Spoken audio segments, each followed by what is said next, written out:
Hey everybody, welcome to Scotch for Dummies. Today we've got a special treat for you. Today we're joined by Gregor Hanna from Lady of the Glen, one of Scotland's most respected and independent bottlers, and his colleague Paul McKendrick, the brand ambassador, who helps share the story around the world.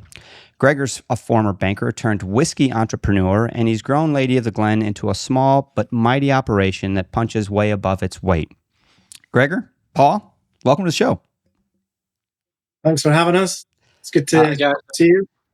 I want to start off by kind of setting the stage for people that are listening and maybe not watching. But we are in the heart of the United States in Indiana, and you are in the heart of Scotland on the other side of the world. So I appreciate you working out the time zone differences and challenges that it presents. But we're really excited you guys are here because we want to get to know a lot more about Lady of the Glen. So let's dive in and just start from the beginning, Gregor. Banker, and now you're doing this. How do you go from that to this? What's the story of the whole background, not only of Lady of the Glen, but the company that owns Lady of the Glen? Well, I'm not really a banker, to be honest. I'm probably what Scrooge McDuck is a banker. I'm probably like one of Huey, Dewey, or Louie. It's probably a misrepresentation. So I worked in the bank for a few years, and it was just after the financial crisis, so it was like an entry-level job. In terms of my interest from whiskey, I got that from my dad. He was in the Black Watch, so he used to play the pipes and drums, and he got to tour the world. Following him leaving the army, he obviously played at a lot of weddings and funerals, and he used to get a bottle of whiskey from that. And that really piqued my interest. So I wanted to get involved in the industry. I applied for quite a few jobs, but I'm not really that great at sales. I didn't really have a chemistry background either. So those are sort of your two sort of avenues into Scotch. So I just ended up working away. I'd learned about independent bottling when I worked in a pub in Stirling. There was a guy that worked offshore, and he told me about single cask whiskey and specifically independent bottling. So it was an idea that you could develop your own brand. You could acquire casks from some of the finest distilleries in Scotland, and you could put your own brand and travel the world. So I felt like that was somewhere that I wanted to go, because you could sort of run under your own steam.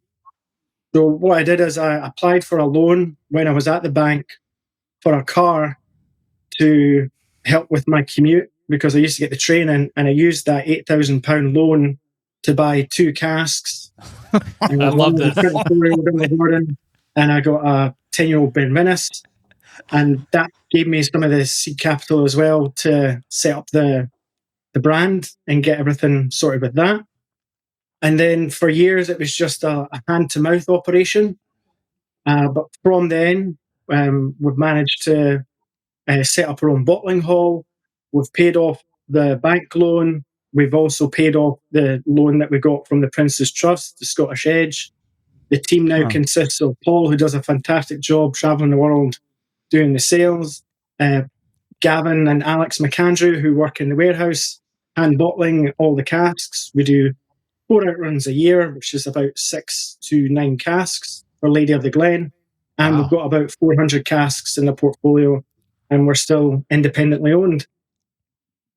Very nice. How many years in? So we're 13 years. So we started it in 2012. So roughly that. Well, I'll drink to the start of that company. I mean, heck yeah, you're destined for success. I borrowed some money for a car and bought some whiskey. Bada boom, bada bing.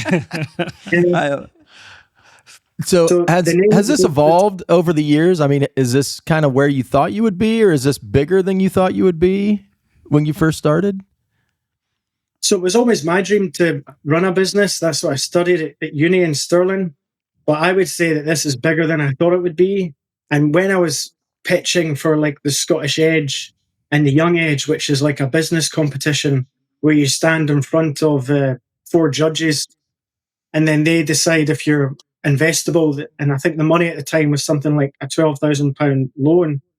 One of the criticisms was that, all you're trying to do is create a lifestyle business.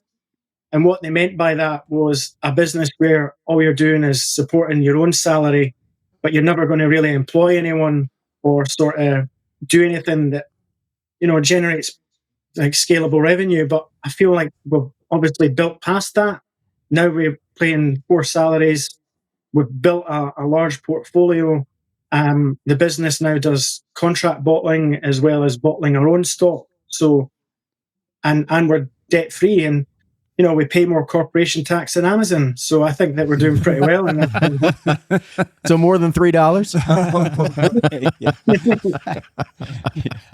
That's amazing. That's a great story. That is amazing. So did you have a lot of whiskey tasting experience before you picked that first cask and you said, this is going to be the first one that I'm going to bottle? So the truth be told, I didn't really have a lot of experience. I mean, my dad, his collection and his knowledge, without wishing to bring him into or criticize him, he really liked his whiskey with iron brew and things like that. He did take it neat, but there was quite a lot of ice. Mm-hmm. And his main brands were the sort of typical Speyside stuff, which is great. But I didn't really have a lot of tasting experience. That's sort of been developed over time. So when I initially got the samples of the whiskey, I actually approached a gentleman called Mark Davidson, who does Jolly Topper tastings in Edinburgh, and I got his opinion on it. So that gave me a bit more confidence. Mm-hmm. And then from there, it's just been a focus on trying to. I like to feel like an entrepreneur brings together the factors of production. So that means to me that you're bringing in as many experts as you can and as many people as you can to sort of help you on your journey and hopefully help them. So my journey is, is still continuing. I like to think that I've got a good palate now. I would say Paul's probably got the best palate in the company. When it comes to grain, I would say Gavin's probably got a pretty decent palate. And Alex, who used to work in the whiskey shop, he's pretty good as well. So we taste every dram that we release. So I like to think that that's meant that every single release is a high benchmark. Yeah, it's clear that anybody in the whiskey industry, any master blenders, master distillers have always learned from somebody, and they've always taken advice from others, and they continue to take advice from others. So that is, completely par for the course. I think it's great that you're continuing that tradition of learning from others and building your brand, and especially because you have a tasting panel now that provides a consistent and a high quality material or product. That's great. Mm-hmm. Let's bring Paul in. You mentioned Paul. So Paul, Paul. How long you been with Lady of the Glen? How long you been into this job? And introduce yourself. Give us a little bit about Paul's background. Yeah, no problem. So we're going on, 5.5 years now. It's approaching one of the longest jobs I've ever had. So I must be doing something right, and obviously Gregor's doing something right, creating a good environment for me. But yeah, I mean, my background's obviously a little bit different from Gregor's. The interest in whiskey for me came from a passion for the liquid, a passion for my country as well. Many years just being a whiskey drinker, whiskey enthusiast, and eventually decided at one point I wanted to take the leap and work in the industry and sort of channel my passion, my knowledge towards something, a sort of legacy, if you like, that I could always look back and say, what, I had a part of that in this industry that I absolutely love. Independent bottling has always been the category of whiskey that I've really enjoyed the most, that sort of creative side, the idea of the niche, the single cask strength, that kind of more purist side of the industry really piqued my interest. So quite a long journey, to be honest, from same as Gregor, with very little experience, certainly no qualifications that were relevant to anything that you would get, sales, marketing, and especially the dream was to be a brand ambassador for a whiskey company of one form or another, just the idea of traveling and representing Scotch and having that, as I say, that legacy within that brand. But cutting a long story short, found my way into retail, whiskey retail, which was a great position to start because you're dealing with the public, you're talking about whiskey from day to day. But more importantly, you're building up contacts, and contacts in this industry, as we touched on earlier on briefly about how everyone looks after each other. It's about who you know, gets you a lot further in the long run anyway than a piece of paper that says that you can talk 6 languages and you have, marketing degree from such a university. So, eventually, found my way through a few different independent bottlers, one onto another. And Gregor and I, we kind of knew each other from speaking a good year and a half, I think, before I actually joined the business. And we spoke about teaming up because at that point, Gregor was on his own. 8 years of running the business on his own, sourcing the casks, doing the bottling as well, the contract bottling out, and then, having to sell the whiskey as well. So the idea of bringing somebody on, such as myself, to take care of just that idea of the selling the whiskey, the spreading the word, doing the boring stuff of going to whiskey festivals and tastings and partying and That's really boring. Sounds awful. that kind of stuff was great. But I think we'll both admit that it was actually a blessing in disguise that we didn't agree to join each other at that point, because I don't think Gregor was quite set in terms of the business. There was a lot of pressure to make ends meet in terms of employing some of them full time. In terms of my experience, I had quite a lot to learn as well. But 18 months later, the stars aligned again, and we bumped into each other and asked the question, where are we now? And the rest is history. That was 5.5 years ago. Thinking about where the brand was then, as Gregor touched on, we've got our own bottling hall, we've got our own warehouse. Before I joined, we didn't have that. That's all part of the growth of the business, and it's great to be part of that. And as I say, 5.5 years later, we're in a really good position just now. And for me, that passion that I've got for whiskey, I get to enthuse that every single day. I get to experience it. It's like the old saying they say, do a job you love, you'll never work a day in your life.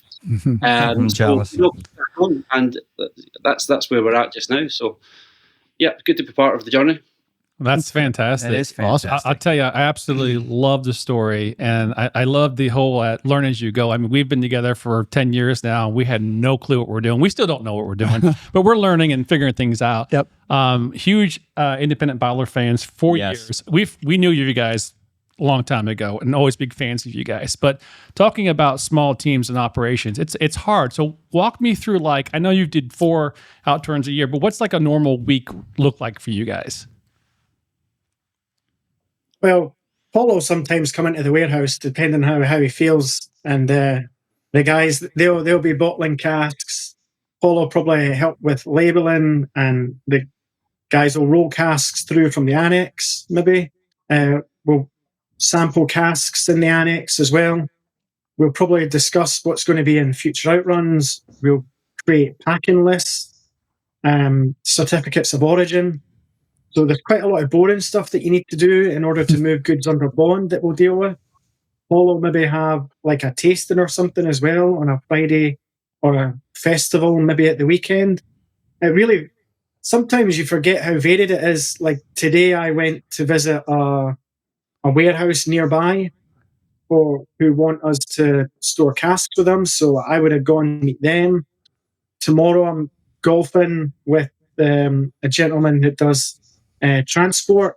So, and I was golfing on Monday with a gentleman that does he does this technical stuff to do with HMRC portals. So it's quite handy because that's me getting my industry knowledge is on the golf course and through gossip. And but then there's stressful times as well because we deal with clients all over the world. So you'll wake up in the morning and you'll maybe have emails from clients in China asking you to do stuff 2 days ago. And then, or you'll be dealing with other clients and maybe something's hit the fan. But generally, it's quite laid back. I mean, you work in an industry where things take years to make. So, you just need to be flexible and adapt. Yeah, I mean, for me, it's quite varied as well because being the main focus, working with the brands, Lady of the Glen mainly, which we touched on, we bottle quarterly. So, for example, right now, we've just released our Q4 outrun. So it's all systems go for me in terms of getting the word out, getting the stock out and making sure that's sold. It keeps the lights on at the end of the day if I can sell the whiskey. And I suppose the incentive to me, apart from the fact that I do really enjoy spreading the joy of our whiskey, is that the sooner I can sell through the outrun, then the quieter I can my week can become. But that's where we're at just now. I mean, the lead up to the release of the Outrun, it's all pressure in terms of picking the casks. And it is pressure because, at the end of the day, if you commit to that cask getting bottled, we are only a team of four. Four noses, 4 pallets. No pressure to assume that the world is going to enjoy those whiskies, but the confidence to stand behind them is certainly there. But yeah, once the whiskey's released, that's all systems go for me. So especially this time of year, September to the end of October, every single weekend there's a whiskey festival. There's a tasting tour in Germany and Belgium. Denmark have got whiskey festivals. Oh wow! I was up in the north of Scotland at the weekend there doing a whiskey festival, tasting on Saturday and for a rugby club nearby. So it's all about spreading the word for me at this time of year. And hydration. Hydration. Lots of hydrating. But it sounds like you guys. The guys this week were actually filling new spirit into casks. So once a year, we actually acquire new spirit from Inchdairney Distillery, and we fill that into our own casks from IBCs that Paul went and collected. So Inchdairney is less than an hour away. So we do that once a year. So that's what we were doing this week, actually. You sent us some video behind the scenes, which we're going to play now. But basically, it's kind of you walking us through your warehouses. And I remember seeing those. Are those the tubs that had the new distillate in that you're referring to on the video? Yeah, the big plastic IBCs. Yeah. Mm-hmm. Yep. Yeah, that would have been them. So Inchdairney do 2 different types for us. There's a Strathenley, which is unpeated, and a Pitlochry, which is peated. So only this year we've actually released something that we acquired something like 6 years ago, which was when I was laying down stock, and we were, I don't think we filled it at that time, but since about 5 years ago, we were bringing the stock here and filling it into cask, and that's the benefit of having the warehouse, is we can reduce our overheads by doing our own re-racking and re-gauging and cask selection more hands-on. No pressure at all either. Like 6-year experiment. Yeah. I've kind of got a double question that I want to lead into, because we're talking about the video that you sent that we were able to at least see what you guys, where you do it, what it looks like, and maybe get a feel for it. But you also touched on you get new distillates. So just for our listeners, you guys actually are acquiring casks with whiskey in them, sitting on them, maybe re-racking them, maybe finishing them or whatnot, and then bottling and selling. But you're also acquiring new spirit and putting it in the casks that you choose to see fit, right? So you're doing all of that. Well, we acquire the spirit in an IBC, which is like 1,000-liter bulk container, and then we fill it into casks because it's just easier to move rather than getting the casks from the distillery. And also, as Paul was probably going to mention, I'm incredibly tight, so I don't like to buy casks when we've got empty casks lying about from outruns. So I like to reuse casks quite a lot. That sounds like me. Yeah. Yeah. So you're not acquiring casks of whiskey from other distilleries, that you're just buying the whole cask and moving it over to your storage and sitting on it, maybe refinishing it or something like that? Or are you doing any of that? Well, we do acquire casks from other distillery companies. We'll acquire parcels and we'll sit on them. Okay, so yeah, you are doing all that. So you got actually, for a 4-man operation, you cover a lot of width, if you will, from what you're doing. But back to the video and taking a look at what you guys do. And part of that video, you guys were actually in the middle of a bottling run, right? So you kind of walked through and you were shooting some stuff, and there was someone labeling bottles. But with four men doing the job, is the personal touch important to you, or do you foresee maybe someday just having a machine doing all that, because it's so much easier? Because to me, I think it's really neat when I see you guys, you're putting hands on every bottle. So every bottle that somebody gets that says Lady on the Glen, it was touched by one, if not all 4 of you. And you're writing on it, each one, right? Yeah. Yeah. I don't know if we could fit Johnny 5 in the warehouse, to be honest. You'd need quite quite large gaps in between all the pallets. Is that an 80s reference right there? That's great. I don't think that we've got the capacity to do that. And, the guys, they're quite agile, so they can bounce about. So...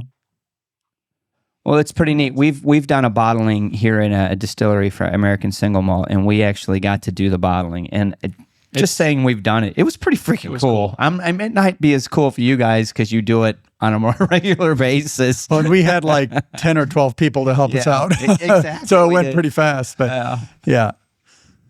Yeah, I mean, it's certainly something that's quite unique within the industry that to have a small independent bottler with their own bottling facility. When you look at the logistics that are involved, it certainly makes a lot of sense. It's a no-brainer for us to have that. The practical reasons being that we have that spontaneity to be able to bottle whiskey when we need it, when we need to, and we can be in full control. Having that warehouse as well means we can manage the casks, the maturation. You touched earlier on about finishing whiskey. That's a very prominent part of what we do as well. But it's also making sure that the whiskey's maturing in the way that we want to. Which, of course, if you're outsourcing all that, then you're not on top of the game. But yeah, I mean, just even like as Gregor mentioned, having the ability to do that, it just makes such a big difference to the business. But yeah, on the romantic side, and certainly selling the product, as far as I'm concerned, when people do realise that we bottle everything by hand, and even printing the labels in the office, and as you said, touching the labels with the numbers, handwriting the numbers, it's an everyday thing for us. But it does make a difference. The labels put on slightly squint that day, then maybe that was the day of doing tasting notes and getting through a few drams. All these little personal touches that make every bottle unique, and it is a bit of a slog. Doing 7 casks of 270, 300 bottles.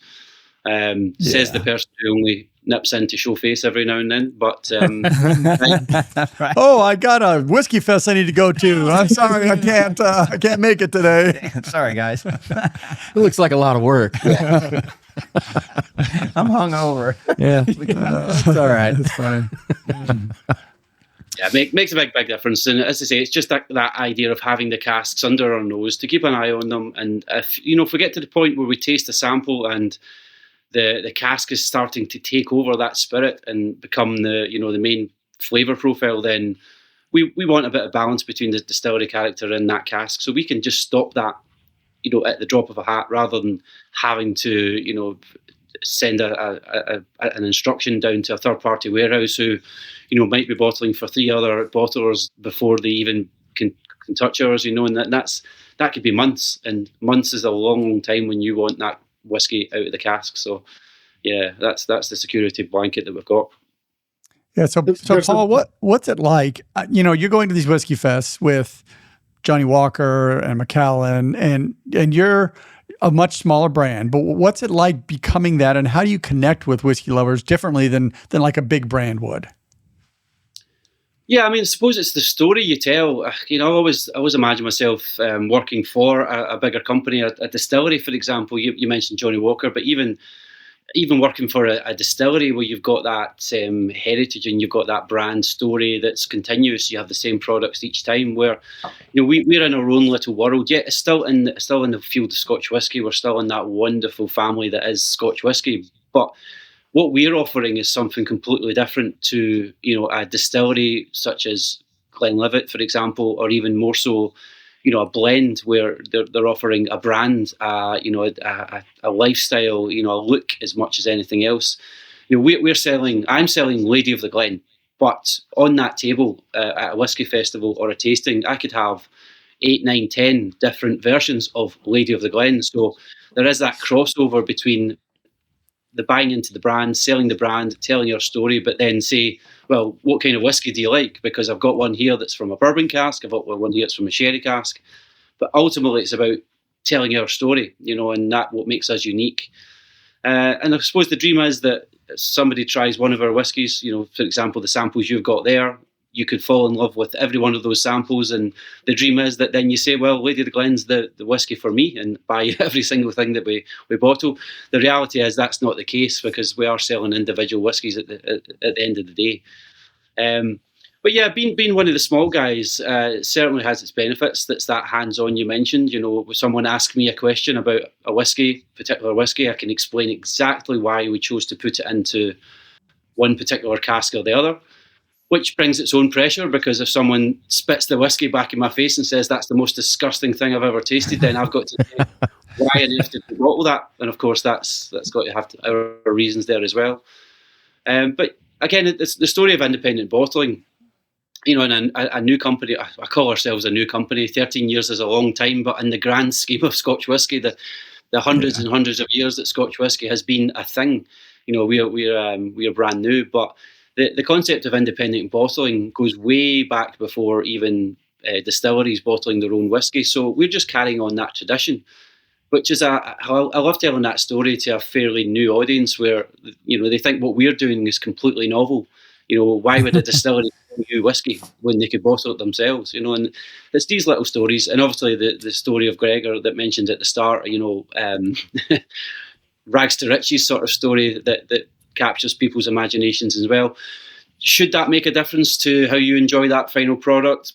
Probably not, but it does add to the picture of putting together, you know, that story of where the whiskey came from and why it tastes the way it does, and, you know, what the reasons we chose to bottle that. So, you know, it's storytelling at the end of the day. But yeah, you know, at a whiskey festival with my white tablecloth and my little bottle stands, and then you've got the Ardbeg girls going round with wheelbarrows full of chocolates and, you know, smoky things coming out of funnels and things like that, and you say, and then I go back to the office on Monday and say, Gregor, I think we need to up our marketing budget just a little bit. Exactly. No, you don't. No. It's totally fine.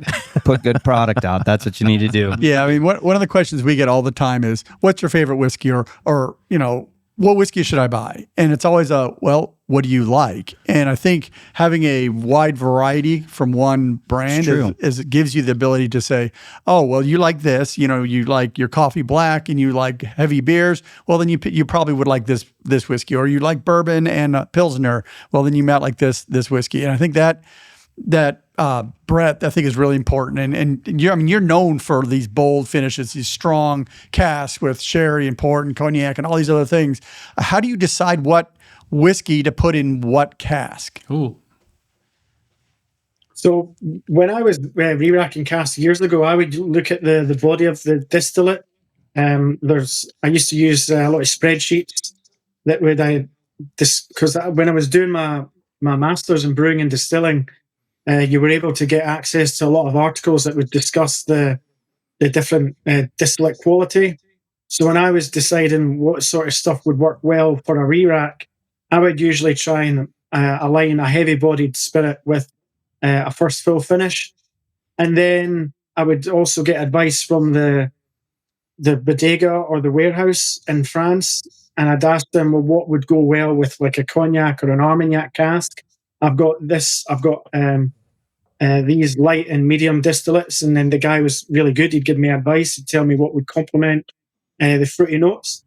And then as we've developed as a business, and we've got more access to the casks firsthand, and we can see the results of some of those early re-racks, we can see from ourselves what would work. And we're able to now get casks in, which have been matured predominantly in hogsheads for maybe 5, 7 or 9 years. And we can use our own judgment, and we can decide whether we feel like perhaps this lighter distillate would benefit from a first full finish, or we'd maybe look at the style of the cask, whether it's a style of sherry which we feel would maybe match better with a certain distillate, or we maybe try and replicate a certain flavour profile for a whiskey that we like. For example, I was always really interested in the Caribbean cask Balvenie, so I went through a period of trying to get that sort of flavour by using rum casks in that way. I wouldn't say it was achieved, because I think Balvenie is a very unique distillate, which is naturally quite sweet. And from experience, I feel like rum casks are actually a lot more licoricey than what you in reality. So trying to get that Caribbean cask Balvenie is actually a lot more challenging than what you maybe think. Interesting. How hard is it for you to get these casks? Because I just had an Amarone finish, and I'm drinking a Madeira finish now. And you guys use a lot of interesting woods. Are they difficult to come by? Do you have like one supplier that just has a variety, or do you have to source them from individual sources every time? So I was sourcing from different sources. So there is a bodega that we work with in Portugal, which we've worked with for a number of years. The Amarone casks, I was sourcing direct from a vineyard in Italy. And back then, when I worked in my own little small office, I would contact the embassies in Edinburgh, and I'd ask them if they could give me the details or list of vineyards that sold casks. And I think the Italian embassy was free, but then there was a couple embassies that were actually charging to get the list. So naturally, I just went with the Italian one. I don't blame you. Wow. I mean, that's how you do that, yeah. You can finish everything in Amarone. That's totally fine. It's delicious. Yeah, try it right now. really good stuff. I mean, the other thing is like Kalila can pretty much go with anything as well, and everyone loves Kalila. So, I mean, if you ruined a Kalila with a finish, you would have to be pretty poor. And the other really important thing about having the warehouse, which we probably haven't touched on, is that we're able to manage our finishes really closely. So we can go in and sample it. And as Paul's done, he sampled the Glen Scotia that we released pretty much on a weekly basis for the past year. Wow. So that's tip-top stuff now. I like Glen Scotia. Is this aggressive sampling or just like a little bit? I'm not sure. Let me have a double. They only got 17 bottles out of the cask. You know, But Paul finally said it was ready to go. That's awesome. Yeah, so it's all about the sampling, of course. But no, that's what we said earlier on. Having that warehouse, you're right at the point you made earlier on. We are known for being not necessarily, I would say, a finishing bottler, but I prefer to word it as a adventurous, creative, dynamic bottler in terms of the casks we use. But the important thing, and I'm always keen to get across, that we're never doing it for the sake of it. There's the temptation is always there to try and make the whiskey darker, richer, more potent, because at the end of the day, it will sell quicker if it's darker. But so keen to emphasise the fact that we only do it if we think it's going to benefit the whiskey. I mean, how many times, Gregor, have we tasted a cask with the assumption, based on previous experience, of course, that we would have to re-rack that, but yet that particular individual cask was just perfect the way it was, or perhaps just needed another 6 months or 12 months. So sometimes the hardest decision is to actually do nothing. That's the one that causes the most headache, is should we re-rack this into sherry? Well, of course, because it's going to sell then, because it's dark and rich and, full of sweet things. But sometimes, just leaving it alone in its original cask is the right decision for that particular whiskey. But yeah, having the casks right under our nose. Gregor mentioned the Glen Scotia. Yeah, I was sampling that fairly regularly, but it's a great example of what we're talking about when it comes to the balance of the whiskey. And, it's something that's so important and to a core of what we do. Hopefully those samples in front of you, anything you've tried before or anything you try after, will have that balance between the distillery character and the cask that it's in. And the reason I was trying the Glen Scotia on such a frequent basis is because, it was 2016, distilled in 2016. So in my head, if I could hold on for a few more months, it might turn 10. And, 10-year-old is a, double-digit number. Yeah. Not that age is the most important thing, but, marketing head-on, sometimes a 9 versus a 10 can make the difference. But actually, it's not turning a 10 until November next year, so well over a year. So I was tasting that thinking, this has been in a Tawny Port cask now for over 2 years. The Tawny Port cask is quite assertive, quite aggressive. Yep. It's starting to take over the distillery character just a little bit, but I'll keep an eye on that. Yeah, I'll keep an eye on it once a month, which became once a week, until the point where I thought that this needs to come out. So I said to Gregor, let's not get precious about the age. Let's get back to focusing on the quality of the spirit we have here. and we ended up being bottled as part of our Q4, just released as an 8-year-old Glen Scotia. Where, it's a quite an intense tawny port finish, but you can still taste that maritime, coastal, salty character that the Campbelltown spirit is known for. So it's still there. But like I said before, that temptation was there that we could leave it, let it turn 10. It's only going to get darker. It's only going to get richer. It's only going to get sexier. But what are you sacrificing by doing that? Well, balance. Balance is what we're all about. So, right. Way to go. So before I ask the next question, we've been playing around with the sample set that's in front of us that you guys sent us. So I'm just everything. I've gotten into a couple of them. I haven't had one that I've disliked. I'll be honest with you. No. Delicious. And they all show the original distillate character for sure. But there's good flavor in. I've had a port, a Madeira, and the Amarone finishes now, and they're all three have been excellent. Really, really good stuff. Yeah, I'm on the Madeira right now. Yeah, I'm enjoying it. I just keep looking at them. I'm like, I did the Solera batch, which is quite nice. I've just been sipping on that the whole time. It's delicious. Great stuff. Geez, you're falling behind. I want to talk about that video some more, Mark. Yeah, I want to get back to that video too, because and actually Andrew brought this up, but as you guys were, or Gregor, as you were showing some of the your office space there and your warehouse space and where you guys work, there's something that was really interesting.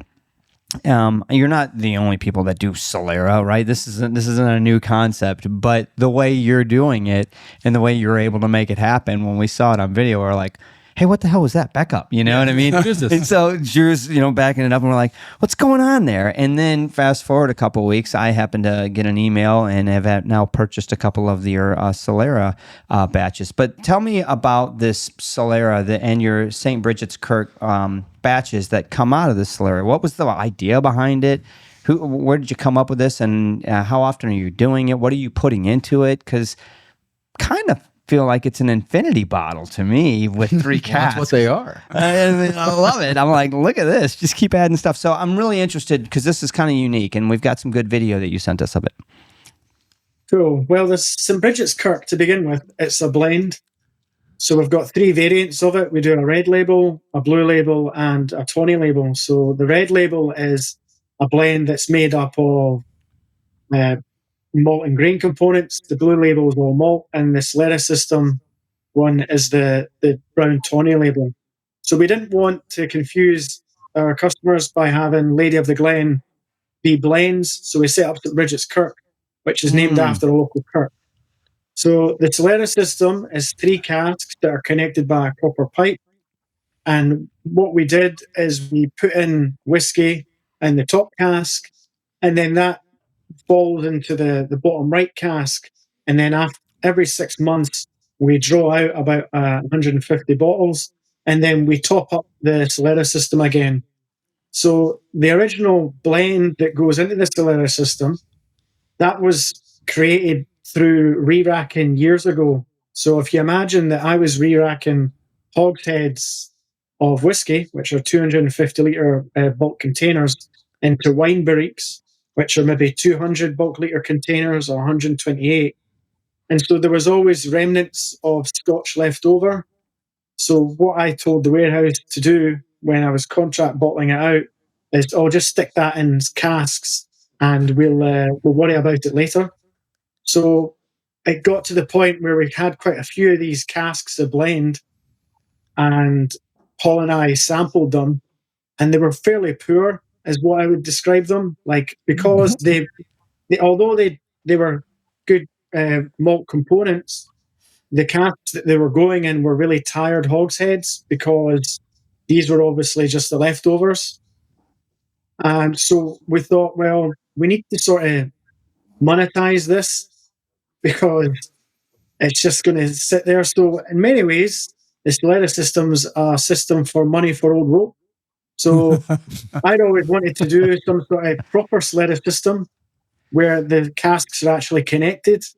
So I spoke to the SWA to see what the sort of legality was for it. And because there's no actual aging taking place in the cask, but if I told you that the spirit that goes in it is pretty much clear in colour, and it comes out and it's brown in colour, like, that's all natural colouring. You can clearly see that there's there's something happening, and the wood is releasing congeners and flavour into the Scotch. Mhm. Yeah, I love that idea that the Scotch Whisky Association, as far as they're concerned, that the whiskey is not aging in that warehouse. But I don't know, but do you guys have a special button that can stop time? Because we certainly don't. So if things, That is things get- You can tell by the hair. We can't stop time. right. I mean, not all of us, but some of us. Right? caveat as well what Gregor said about spirit being poor. That's just how high our standard is. This whiskey was definitely not bad whiskey. It was just, wasn't at bottling standard that we have. And, again, the size of the company we are, we don't have the pressure to force anything out. It's always only available, only bottled when it's ready. So, we had this blend, this volume of blend that was far too much for any one individual product that we were capable of working with. 6 or 7 full hogsheads of the exact same liquid. So the Solera was one way of taking that volume of liquid that was far too much for anything else we could conceive, to create a batch system, whereby basically the liquid was the same components, same idea, same concept, but each batch would have a different flavour profile because of its transition from the hogsheads, but through the Solera from the top to the bottom left to the bottom right when it was bottled. And I should say too that you're right. The word Solera comes from the sherry industry in Spain, but it's not unique to Scotch whisky. Credit Glen for back in I think 95 or maybe 98. They had their Solera Reserve, which in a way is a Solera, but basically it's just a 15,000 litre vat that's never emptied. They only bottle half of that 15-year-old and then they top it up with more 15-year-old. So we've yet to be proven wrong, but I think we've got the only genuine sort of Solera system and as such in Scotch whisky, where it's like a pyramid of casks. The youngest as such goes into the top and it gets bottled from the bottom. And, I'll say that. I will keep saying that until someone corrects me. But there is other independent bottlers who have such things as Solera whiskies, but one other that I know of call their blend a Solera too. But basically what they have is old Solera casks from Spain that they marry the whiskey that they've blended in and then bottle from those casks. So significantly different, but yeah, they're calling that Solera as well because they're using ex-Solera casks. So yeah, we do have something quite unique.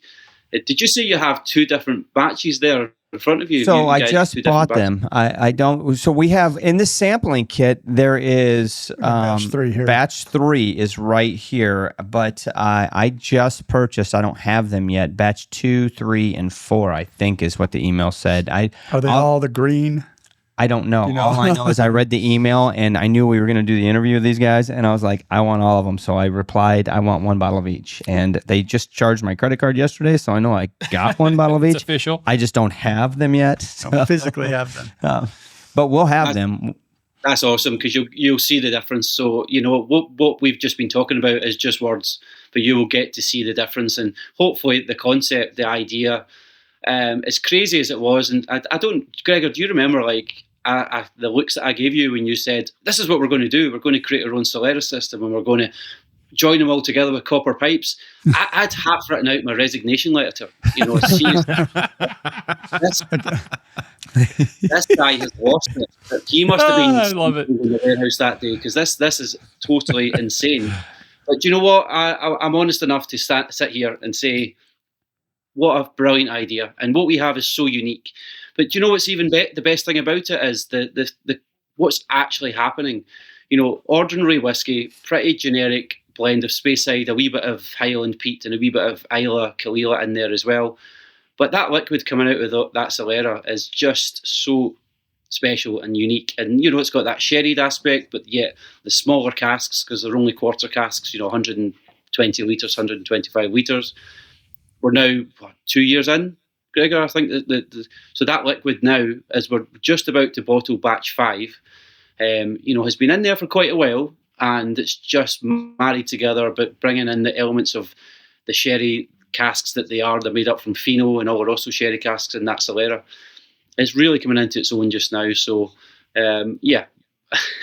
masterstroke that I'm I'll take excited about credit it. for when Gregor's not here. Heck yeah.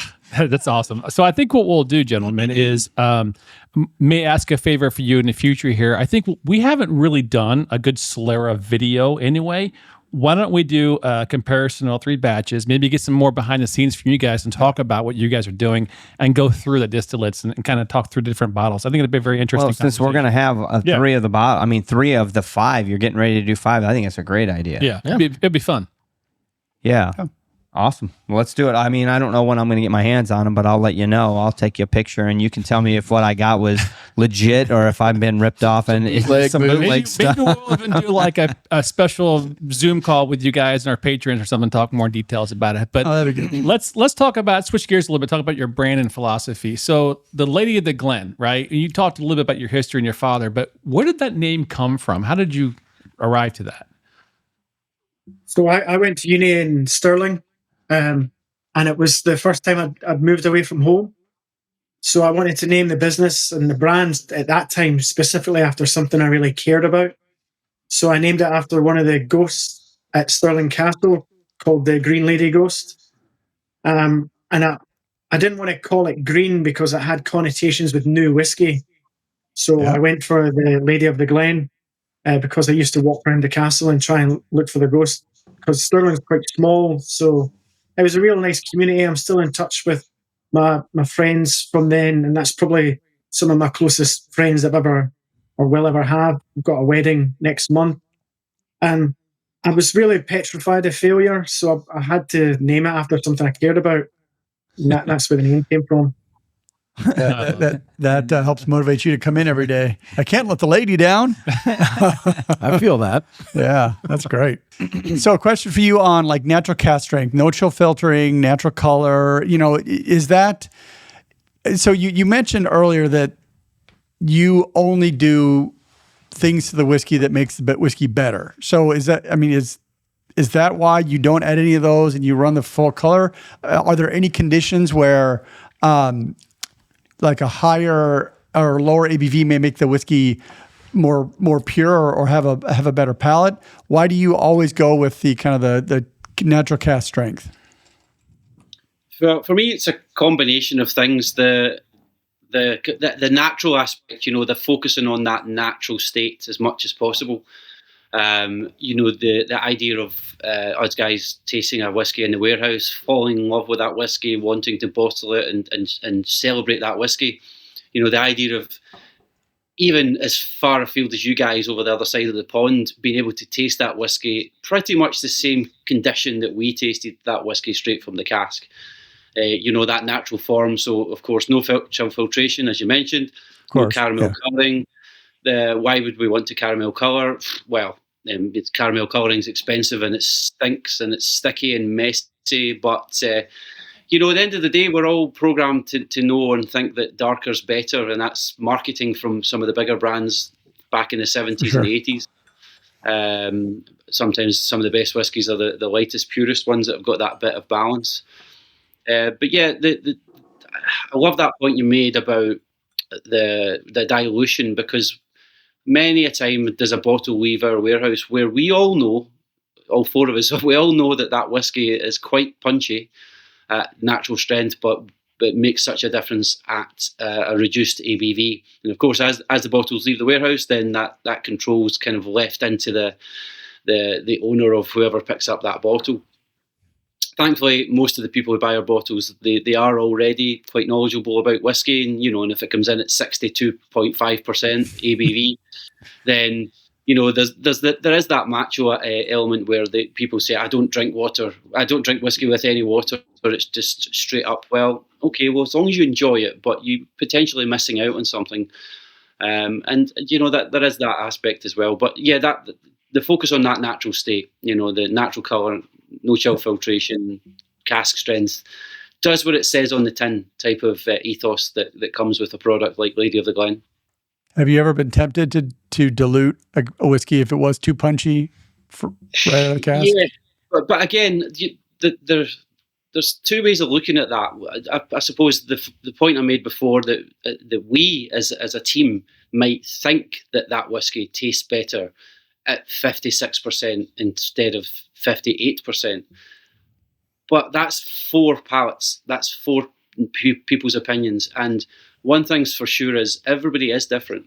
Every single person who drinks that whiskey, if they had water in front of them, would probably add a different amount of water to suit their palate.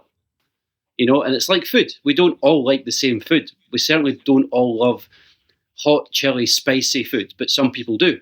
So I compare that to whiskey too, and you should have that freedom to add the water to suit your palate. That does take a bit of education. It does take a bit of explaining. And, every time I get the opportunity to do that, I try and take that as an education. It is part of it. That 100%. whole idea of being macho and drinking strong as possible. That's not why we bottle whiskey at cask strength. It's not to be, big and strong and, grow hairs on your chest. It's just No, we agree. Well, and I would almost like put that on your label. Like this is punchy. Put as much water in it as you think you need. Well, we always say more whiskey for your whiskey because of that factor. Yeah, because it does. Yeah. If you want to lower it, you had the option, but without the option, you're kind of messed up. So. But if you lower it for me, I never had the option of finding out. And I will say I agree with it. There was a couple that I was like, this might be better with water. Like if I had more time to just kind of sit with it, but I kind of wanted to taste several of them to just kind of see what the variety was. All of these were excellent. So I appreciate you guys sending them to us so we can try them. What do you guys have coming up on the horizon for Lady of the Glen? Do you have any projects or new releases or anything that you can tell us about that you're really excited about? Spill the beans. Yeah, well, like I said, we just finished bottling our Q4 release. So that's always really, really exciting for me because, nursing, looking after these casks, the back and forward to the warehouse, deciding on which casks to bottle once we make that decision.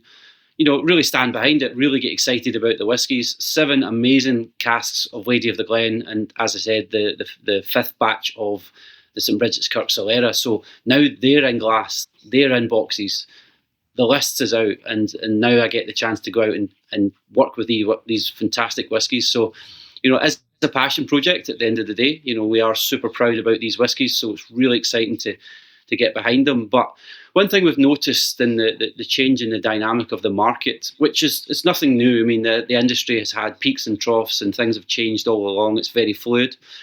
This year in particular, we've been able to source a few casks from distilleries that we haven't bottled before, which, is great. Of course, the liquid's got to be good, but as whiskey geeks, as Gregor and I have certainly become, as we get a bit long in the tooth in this industry, the idea of having your very first ever bottling from Pulteney Distillery, the new one on Torreveg, and we mentioned Glen Scotia. The Glen Scotia that's part of Q4 that I drank most of the cask is the first ever Glen Scotia. So that's another reason to get excited, apart from the fact that the liquid is so good. So it's just all these little things that make us unique, and I can go out to market, and within 5 minutes you can tell that I wear my heart on my sleeve, and the passion is in the product. So this is an exciting time for me. Long may it continue. Certainly the growth of the business from its humble days of Gregor working on his own, from taking someone on full time as myself, getting the warehouse, taking on 2 other staff because we've grown that we need people in the warehouse to do that work as well. Having a maturation warehouse of our own where we can get right stuck in with these interesting whiskies. So that has been quite a lot in quite a short period of time. So we're on a good journey. Everything's positive, and we just need to keep getting the casks right, getting the whiskey in the glass. Well, I can't wait to taste what you guys do with some of Malcolm's juice from Old Pulteney because I'm a huge fan. Yeah. I'm a big Pulteney fan. Yeah. That's exciting. Yeah. Just out of curiosity, just to talk about the future, just a little bit more. Looking 5 years down the road, where do you guys want Lady of the Glen to be? Larger, smaller, same, doing the same thing? Are you trying to grow? Do you want to be bigger than who you are right now, or do you like where you're at, Gregor? This is obviously your dream. Yeah, so we've got another brand called Dalgety, and you've got some samples there from Dalgety. That's a brand where we're in Dalgety Bay, so we named it after that.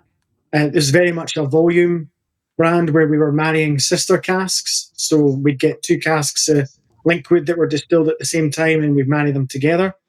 I would sort of see that as our way that we could grow, because the issue that we had probably during and the last few years after COVID is that the outruns or Lady of the Glen were probably getting too big, and we had to ask the question, like, how many bottles does one of our customers really want to buy?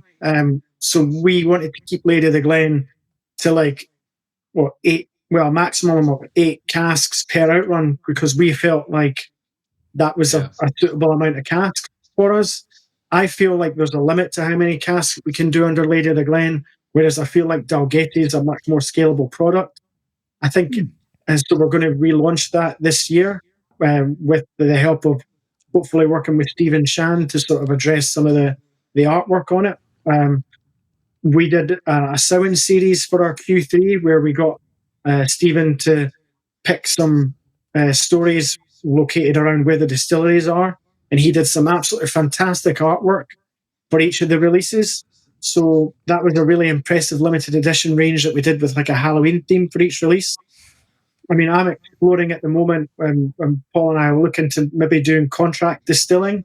So that could potentially be somewhere where we can lay down stocks with our own recipe, which is something that we could maybe look at releasing, 5, 10, 12 years from now.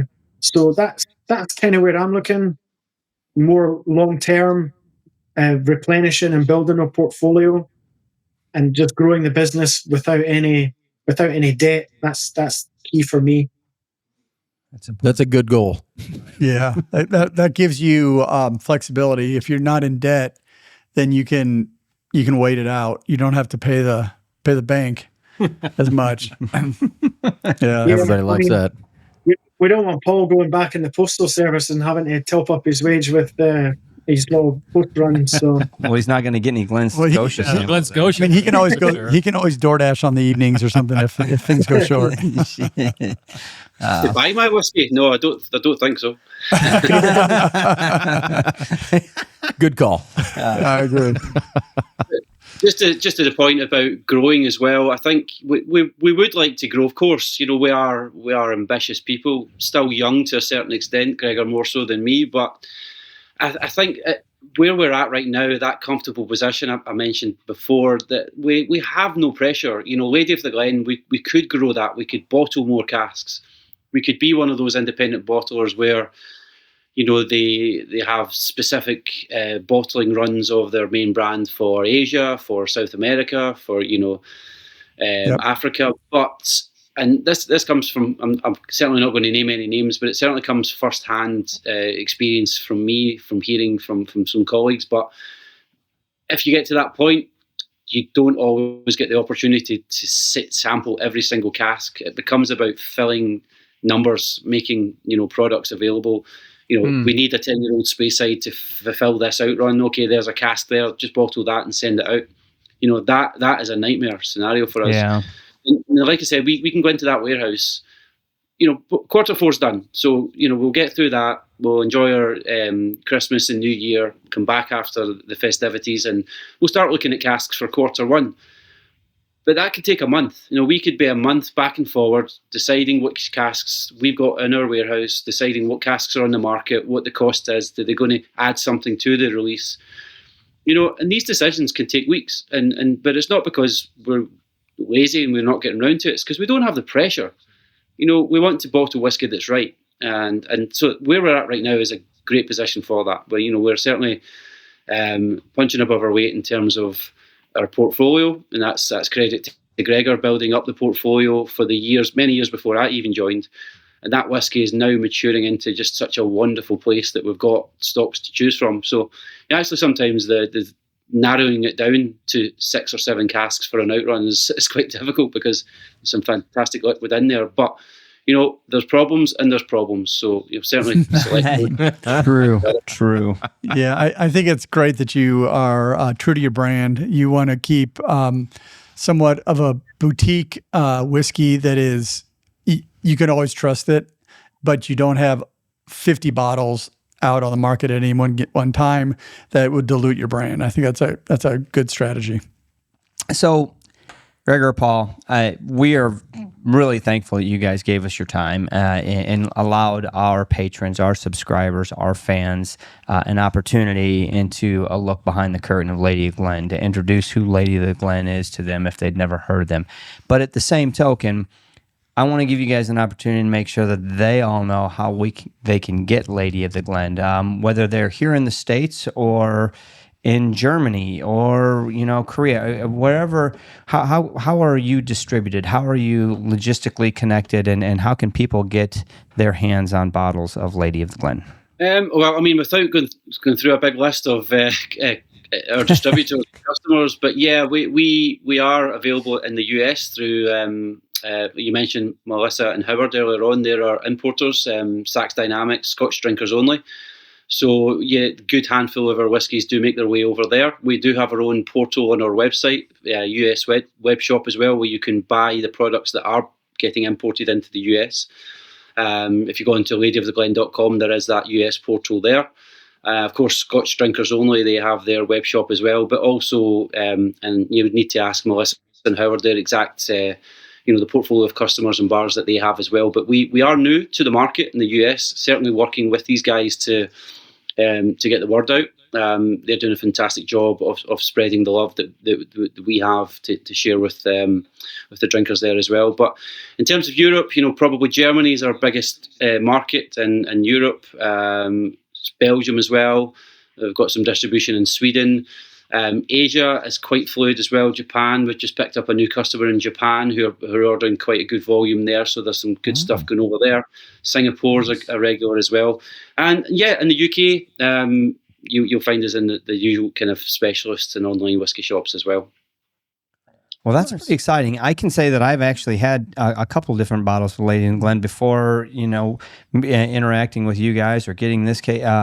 Actually, both of them I think were ordered and shipped from Scotland, but they were, I think they were both Bunnahabens, and yeah, but our patrons, we've been talking about this for a few weeks and talking to you guys, and every one of them were like, "Oh, we love Lady of the Glen; they're amazing." So I mean, it's not like you guys are unheard of. Everyone knows who you guys are that are whiskey geeks. It's phenomenal. Just can't find, and I know it's tough for you guys to break into the industry over here because of logistics, because of our 3-tier system. Trust me, we live in it and we don't like it. And it's awful. It's misery. It's not fun. But we can get our hands on it, and I'm glad for that. And I want our listeners to know how they can go about doing that. But anyway, I want to encourage everybody, if you have an opportunity to get a bottle of Lady of the Glen, try it. I guarantee you there's one out there that you're going to like. And don't forget, they're single casks. So get them before they're gone. When they're gone, they're gone. That's good and bad. That you find a gem and you fall in love with it, but unfortunately, when the gem is gone, she's gone. But Gregor, Paul, thank you so much for taking the time to join us, to talk to us about everything Lady of the Glen, and really looking forward to seeing what you guys do in the near future. I'm sure we're going to have you guys back because we're going to get into this batch Solera stuff. So thank you so much. Cheers. Sláinte. Thanks, guys. Cheers. See ya.